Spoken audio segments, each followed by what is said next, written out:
NDA భాగస్వామి పక్షాలు కలిసి ఉంటాయి. తెలుగుదేశమును అటు జేడీయూ మీదన డిపెండ్ అయిన పరిస్థితి ఉన్నా సరే, వాళ్ళు బాధ్యతగా ఉంటున్నారు. బీజేపీ వాళ్ళ పట్ల బాధ్యతగా ఉంటుంది. కూటమిలో ఎలాంటి లుకలుకలు లేవు. కల్పించడానికి చాలా ప్రయత్నిస్తున్నది కాంగ్రెస్ కానీ, ఐఎన్డీఏ గాని. బట్ ఐఎన్డీఏలో అన్ని లుకలుకలే.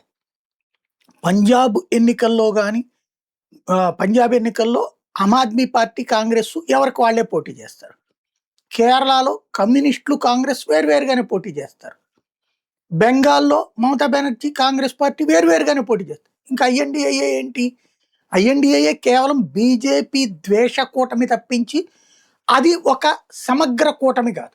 ఇప్పుడు తమిళనాడులో ఉంది, డిఎంకే కూటమి కట్టారంటే కరెక్ట్. అది ఏఐఏడిఎంకే కూటమి అంటే కరెక్ట్. ఐఎన్డీఏ కూటమి, ఎన్డీఏ కూటమి అని చెప్పొచ్చు, లేకపోతే ఆ పేరు. బట్ కేరళలో అట్లా ఎందుకు లేదు? కమ్యూనిస్టులు, కాంగ్రెస్ ఎందుకు కలిసి పోటీ చేయట్లేదు? అక్కడ అలాగే బెంగాల్లో తృణమూల్ కాంగ్రెస్, కమ్యూనిస్టులు కలిసి ఎందుకు పోటీ చేయట్లేదు? అక్కడే వాళ్ళ డొల్లతనం కనబడిపోతుంది.